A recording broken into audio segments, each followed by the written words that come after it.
Air force में कार्यरत अजमेर की 26 वर्षीय पुलकित टांक की गोली लगने से हुई मृत्यु। एयरफोर्स ने ससम्मान तिरंगे ध्वज के साथ गार्ड ऑफ ऑनर देकर दिवंगत पुलकित को दी अंतिम विदाई। अजमेर के कोटरा में रहने वाले एयरफोर्स में कार्यरत जवान की गोली लगने से मृत्यु हो गई। पश्चिम बंगाल के हासीमारा एयरफोर्स स्टेशन पर पोस्टेड 26 वर्षीय पुलकित टांक एयरमैन के पद पर थे। दिवंगत पुलकित की पार्थिव देह को आज अजमेर लाया गया, जहां पूरे सैन्य सम्मान के साथ पुष्कर रोड स्थित मुक्ति धाम में उनका अंतिम संस्कार किया गया। पुलकित के पिता ने बताया कि पुलकित को 9 सितंबर की शाम गोली लगी थी। गोली कैसे लगी, इसकी विभागीय जांच चल रही है। परिवार को 10 सितंबर को घटना की जानकारी मिली। पुलकित ऑपरेशन सिंदूर का भी हिस्सा रहे। वे 3 सितंबर को छुट्टी पर आए थे।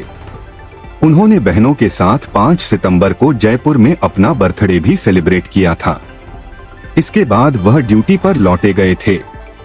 अभी उनकी पोस्टिंग फिरोजपुर में थी। पुलकित का यूं चले जाना पूरे परिवार सहित अजमेर के लोगों के लिए भी काफी दुखद है, क्योंकि उसने कम उम्र में ही एयरफोर्स को चुना और देश के लिए काम आया। उन्हें अपने बेटे पर गर्व है। भारतीय एयरफोर्स का हिस्सा रहना उनके परिवार के साथ अजमेर के लिए भी सम्मान की बात है।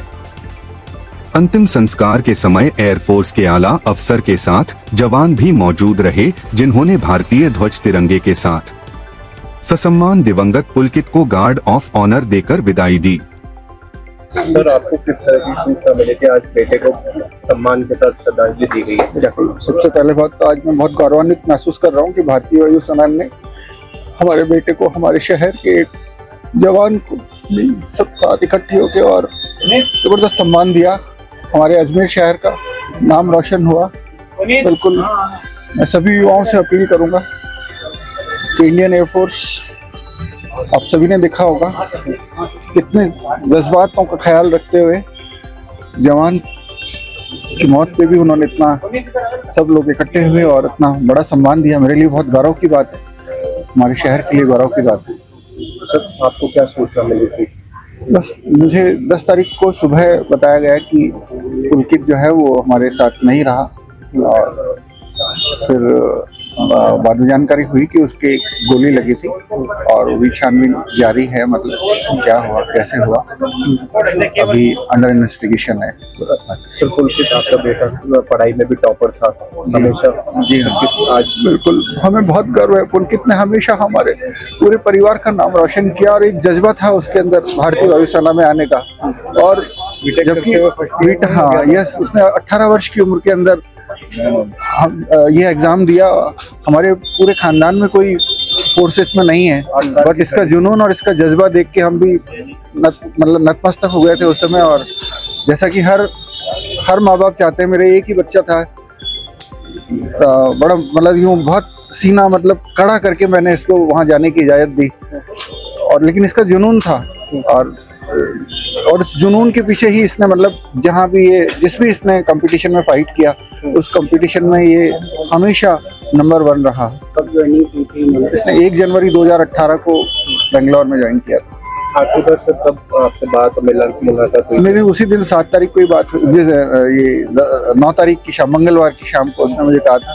फोन पे मेरी बात हुई थी, बहुत अच्छे से बात हुई। उस दिन मैं मंगलवार का व्रत रखता हूँ, तो मैं आ गया था 6:30 बजे के लगभग। और खाना हमेशा अमूमन लेट खाते हैं, लेकिन उस दिन जल्दी खाना खा लिया। तो मेरे को बोलता है कि पापा खाना इतना जल्दी कैसे खा लिया?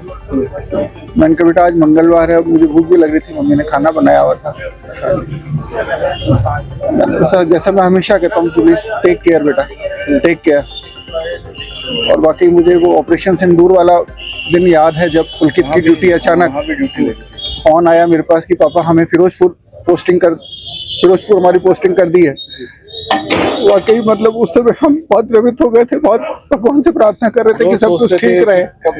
और जिस दिन सीज फायर वाली न्यूज आई, उस दिन तो मैं बजरंगगढ़ बालाजी के यहाँ था और भगवान से यही मन्नत कर रहा था कि मतलब जो है हमारे सभी सैनिकों को सुरक्षित रखे। और वाकई मैंने तो उस खबर का बहुत स्वागत किया और दिल से स्वागत किया। सैल्यूट है इंडियन एयरफोर्स को, इंडियन आर्मी को, पूरे देश की सेवा। धन्यवाद बहुत बहुत।